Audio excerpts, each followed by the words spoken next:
Hello friends, welcome back to our channel. If you're using the Electrolux ELFW7537AW washer, keeping the filter clean is one of the most important maintenance steps, but many users don't even realize it exists.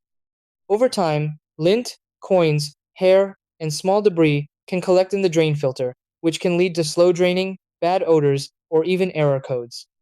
It might seem like a complicated task, but it's actually very simple once you know where the filter is and how to handle it safely. The best thing is that regular maintenance will keep your washer running smoothly and extend its lifespan. Try these. Step 1. Turn off the washer and unplug it for safety. Step 2.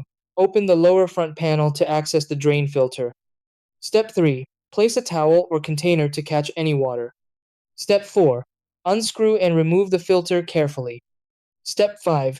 Clean out debris and rinse the filter under running water. Step 6. Reinstall the filter securely and close the panel.